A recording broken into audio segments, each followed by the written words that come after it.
பிரியமானவர்களே, ஆண்டவரும் அருமை ரட்சகரமாக இருக்கிற இயேசு கிறிஸ்துவின் இனிய நாமத்தினாலே மற்றொரு நல்ல காலை பொழுதிலே உங்களை சந்திப்பதிலே நான் அதிகமாய் மகிழ்ச்சி அடைகிறேன். இந்த நாள் முழுவதுமாக நீங்கள் செய்கிற எல்லா காரியத்திலையும் கர்த்தருடைய கரம் உங்களோடு கூட இருந்து உங்களை நடத்துவதாக. ஆதியாகமத்தின் புஸ்தகம் 17ஆம் அதிகாரம் 1ஆம் வசனத்திலே நாம் ஒரு வார்த்தை வாசிக்கிறோம்.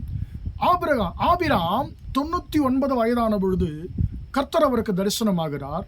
அவர் என்ன சொல்லுகிறார்? நான் சர்வ வல்லமையுள்ள தேவன், நீ எனக்கு முன்பாய் நடந்து கொண்டு உத்தமனாயிரு என்று சொல்லி நாம் வாசிக்கிறோம். அன்பான தேவனுடைய பிள்ளைகளே, ஆபிரகாம் அல்ல, ஆபிராம். ஆபிரகாம் என்று சொன்னால் நமக்கு தெரியும், திரளான ஜாதிகளின் தகப்பன் என்று சொல்லி. ஆபிராம் என்று சொன்னால் என்ன? ஒளியிலே நடக்கிறவன், உலகத்தின் ஒளியிலே நடக்கிறவன் என்று சொல்லி அர்த்தம். ஏன்னு சொன்னால் அந்த பெயர் அவருக்கு ஏன் வச்சிருக்காங்க? ஆபிராமனுடைய தகப்பனாகிய தேராகு என்கிறவர் சீன் என்கிற நிலவு தெய்வத்தை வணங்கி கொண்டிருந்தவர்.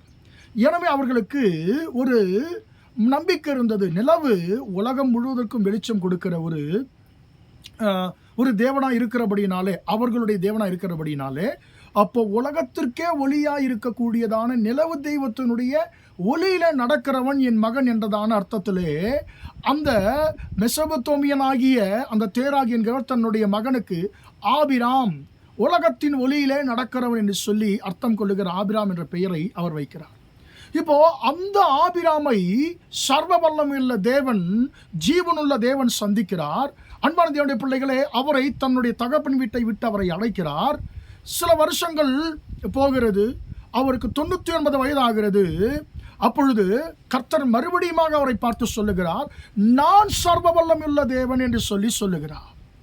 அன்பான தேவனுடைய பிள்ளைகளே, ஏன் இந்த வார்த்தையை கர்த்தர் ஆபிராமை பார்த்து சொல்ல வேண்டும் என்று சொன்னால் நமக்கு தெரியும், அவருடைய வாழ்க்கையில் அவர் பிள்ளைகள் இல்லாதவராக இருந்தார். அப்போ தகப்பன் வீட்டை விட்டு ஆண்டவர் வர சொன்னார், வந்தாச்சு. இப்போ எப்படி தன்னுடைய வாழ்க்கையை அடுத்த கட்டத்திற்கு கொண்டு செல்வது, இப்படிப்பட்டதான பல கேள்விகள் அவருடைய வாழ்க்கையில் இருந்திருக்கும். அவருடைய வாழ்க்கையில கர்த்தர் கூப்பிட்டாரு, பேசுகிற தெய்வமா இருக்கிறபடினால என்னை நடத்துவார் என்றதான நம்பிக்கையோடு வந்தாச்சு. இப்ப கர்த்தர் சொல்லுகிறார், பல வருஷங்கள் கழித்து, நான் சர்வ வல்லமையுள்ள தேவன் என்று சொல்லுகிறார். நான் சர்வ வல்லமையுள்ள தேவன், நீ எனக்கு முன்பாக நடந்து கொண்டு உத்தமனாயிரு என்று சொல்லி கர்த்தர் ஆபிராமை பார்த்து சொல்லுகிறார். அன்பான தேவனுடைய பிள்ளைகளே, இந்த காலை வேளையிலே கர்த்தர் உங்களை பார்த்து கர்த்தர் சொல்லுகிறார், நான் சர்வ வல்லமையுள்ள தேவன், I'm God of Almighty என்று சொல்லி கர்த்தர் நம்மை பார்த்து சொல்லுகிறார். அன்பான தேவனுடைய பிள்ளைகளே, நமக்கு தெரியும் எல் ஷடாய் நம்முடைய ஆண்டவர் சர்வ வல்லமையுள்ளவர் என்று சொல்லி நமக்கு தெரியும். ஆனால் அந்த வார்த்தையினுடைய அர்த்தம் என்ன என்று சொல்லி நாம் பார்க்கும் பொழுது, நான் சகலவிதமான ஆசீர்வாதங்களையும் உடைய தேவனாய் இருக்கிறேன், நான் சகல விதத்திலையும் உன்னை என்னால் ஆசீர்வதிக்க முடியும், நான் எல் ஷடாய், எல்லா ஆசீர்வாதங்களும் என்னிடத்தில் உண்டு என்றதான் அர்த்தத்திலே தான் கர்த்தர் அந்த வார்த்தையை சொல்லுகிறார். அன்பான தேவனுடைய பிள்ளைகளே, நம்முடைய வாழ்க்கையிலே கர்த்தர் சில காரியங்களை செய்ய சொல்லும் பொழுது நாம் என்ன செய்கிறோம் என்று சொன்னால், மற்ற காரியங்களை குறித்தெல்லாம் நாம் யோசிக்கிறோம். ஆனால் ஆபிராம், கர்த்தர் அவரை தகப்பன் வீட்டை விட்டு வர சொன்ன பொழுது ஒன்றுமே யோசிக்கல.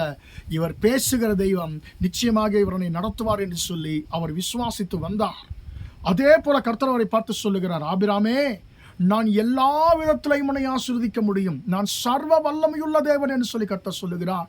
எல்லா விதமான ஆசீர்வாதங்களும் என்னிடத்தில் உண்டு, எல்லாவற்றின் மீதும் எனக்கு அதிகாரம் உண்டு, நான் எல்லாவற்றையும் உண்டாக்கினவர், நான் சர்வ வல்லமையுள்ள தேவன், உன்னை எல்லா விதத்திலையும் நான் உன்னை ஆசீர்வதிக்க முடியும் என்று சொல்லி கர்த்தர் ஆபிராமை பார்த்து சொன்னார். அன்பான தேவனுடைய பிள்ளைகளே, நீங்கள் ஆராதிக்கிற தேவன் சகல விதமான ஆசீர்வாதங்களையும் அவருடைய தேவனாயிருக்கிறார். அன்பான தேவனுடைய பிள்ளைகளே, ஆபிராம் என்ற பெயரை கர்த்தர் ஆபிரகாம் என்று சொல்லி இங்கே மாற்றுகிறதை பார்க்கிறோம். ஆபிராம் என்று சொன்னால் உலகத்தின் ஒளியிலே நடக்கிறவன். ஆபிரகாம் என்று சொன்னால் நமக்கு தெரியும், விசுவாசிகளின் தகப்பன்.